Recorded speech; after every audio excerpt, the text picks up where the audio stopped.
Hey y'all, I hope you're doing well. If you're new here, my name is Valerie and I'm a nursing student at Hopkins. I just finished my first semester and I got through Patho. Yay! I thought I'd make a little video about how I was able to get an A in Pathophysiology and any tips that I may have that might be useful to you.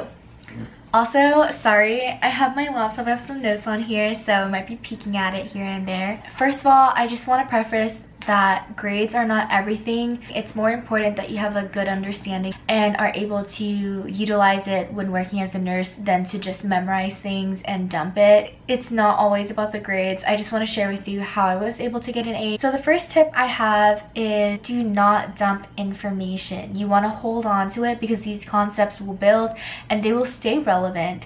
They'll keep coming back like a nightmare trying to haunt you if you just memorize it and get rid of it. So know that things will build, and even if your final isn't cumulative, there may be concepts pulled from previous chapters that are relevant and help tie in understanding. So don't just memorize things and let them go. Know that from the start that you're trying to learn this information and get it down as opposed to just memorizing it and spitting it out. The second thing is try to keep up with the material as best as you can. So for my school, we have pre-recorded lectures that you watch before you go into class, and a lot of studying is done before class, I would say. So either you're doing the readings, you're watching the lectures, there's little quizzes in between the pre-recorded lectures, and you're coming into class expected to have already learned the material and now you're practicing it. So you might have doodles with quizzes, or you're just like talking over the information, maybe you have a case study, but you're coming in with that information already learned.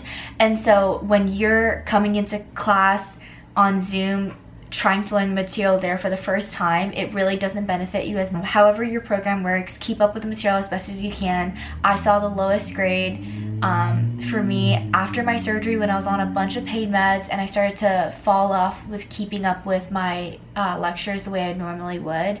So that really sucked. It showed that it did make a difference because when you're coming in prepared, you're engaged, you're answering the questions, it makes a huge difference in the information that you retain. The third thing I would recommend is looking at hallmark symptoms when you're looking at a bunch of diseases.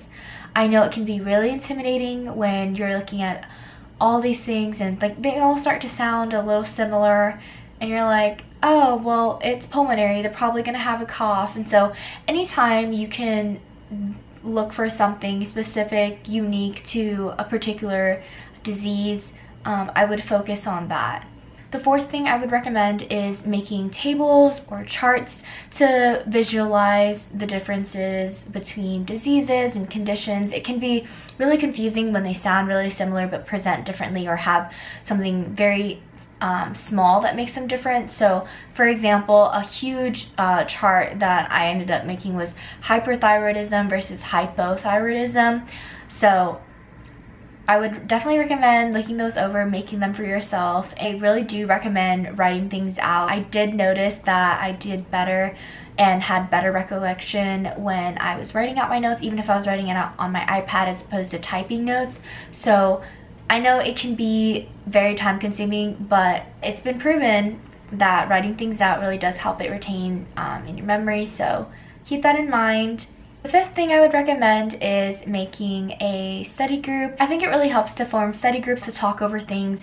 There are things that you might remember from lecture that your friend didn't remember, or they might have a piece of knowledge to share that kind of helps connect the picture for you. So it really helps when you're bringing different things to the table, and of course coming in prepared with your guys' own studying done beforehand makes a huge difference. But for me personally, it was a huge thing to be able to share information and practice and talk out the information. The sixth thing that I would say is using mnemonics. No matter how silly they are, no matter how much they might not make any sense, it really does help. Whatever helps you remember, use it. I know that they don't work for everyone, but for me personally, they really do help, especially when it comes to memorizing things. For example, the lab value for bicarb, buy a car, 20 to 24. So Usually when you're between the ages of 20 to 24, you're trying to purchase a car, you just graduated from school, you need a car to like drive to college, whatever. It's really silly, but it really helps me remember. So whenever I think buy car, 20 to 24. And for example, with chloride, in a swimming pool, there's chloride, right? So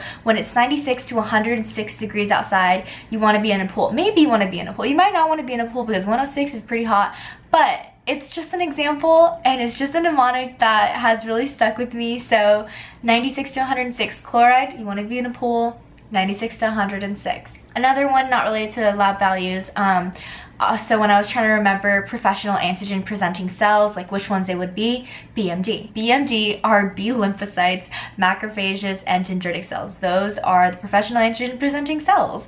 So yeah, last thing I want to say is, even if your professor doesn't go into the pathophysiology of why something's happening, there's just not enough time to go into depth with the lecture and explain why everything is happening, every little process. Go do the research yourself and look into it, see why something is happening so that you can connect the picture for yourself and put ideas together. I know for me sometimes it's hard to just be like, this is happening. Okay, but why is this happening? Why does that make sense? And why would it present in another condition that is similar? So connecting things like that really does help. I totally forgot to mention this earlier, but if you don't know what your learning style is, take a quiz on it. There are so many quizzes out there that will tell you whether you're more of a kinesthetic learner or if you are visual, auditory, whatever it is.